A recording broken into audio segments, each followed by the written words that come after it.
One thing that we could do with a lightsaber that we can't do with a sword is if my opponent doesn't know that I have a lightsaber, I have it hidden behind my robe or something, and he attacks me with a strike to my head, I could sidestep, take out my lightsaber, and simply turn it on. The act of turning it on will stab him.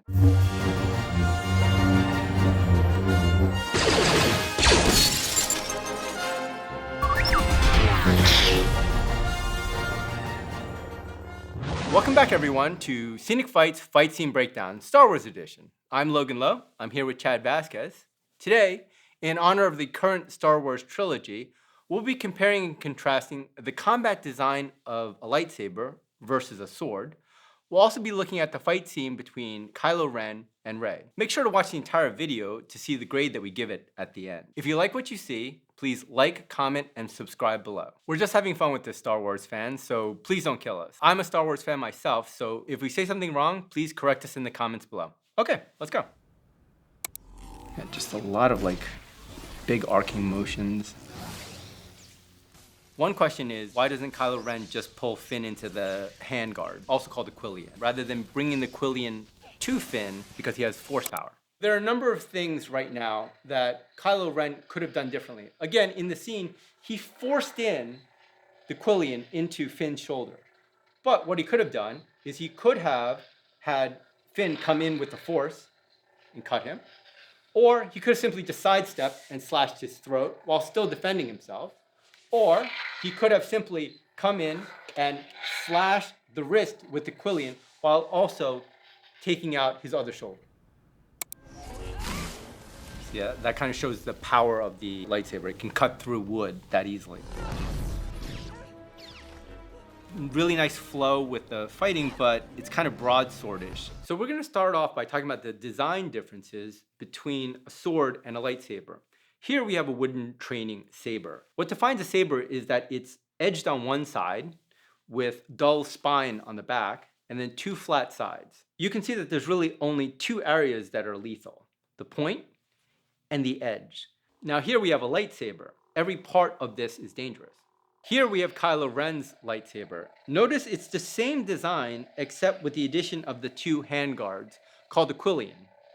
The Quillian changes how he holds it and how it can be used both offensively and defensively. Because Kylo Ren's sword is designed like a broadsword, you would expect him to hold it like a broadsword. You would either hold it two hands like this, which obviously he cannot do, or two hands like this on the very base or pommel of the sword. And the reason why is because he has greater control over it, this way. A broadsword is generally longer than many other weapons, so this additional control on the bottom allows him greater maneuverability.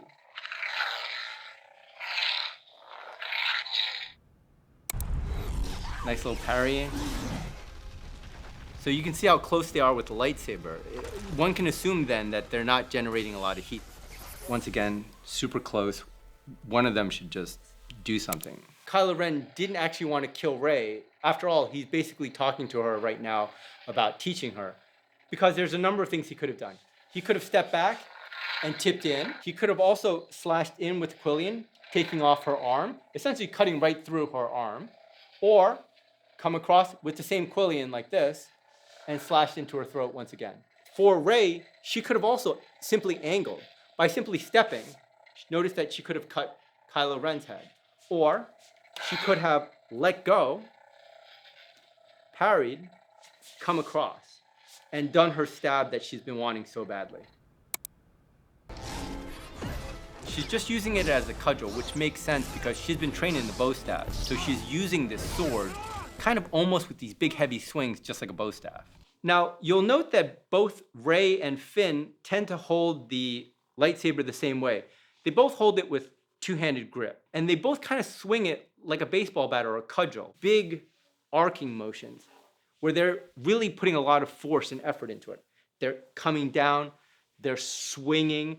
Rey does a lot of these type of stabs because she's basically trying to stab, which makes sense, again, because she has a background in the bow staff, and there is this kind of control stab like that.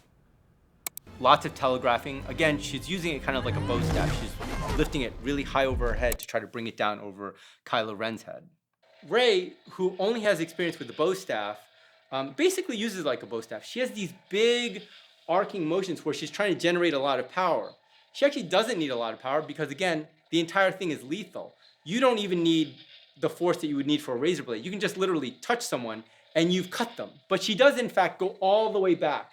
But all Kylo Ren has to do is just touch her stomach. Doesn't even need to step, just touch her stomach and she's dead.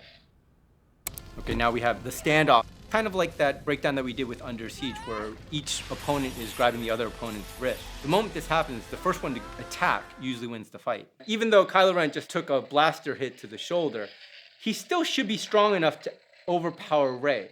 However, even if he wasn't, all he would have had to do would be to step away from the weapon and come across and either slash or do a disarm here.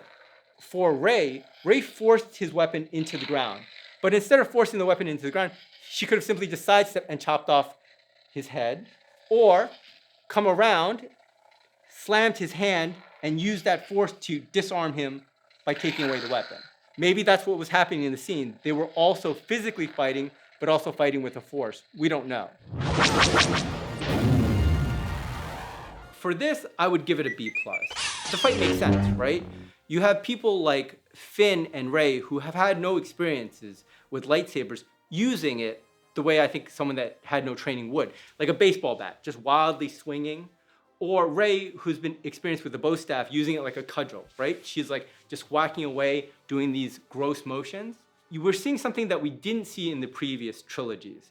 In the first set of trilogies, you saw two older actors playing two older gentlemen in universe. So they did a lot of kendo movements.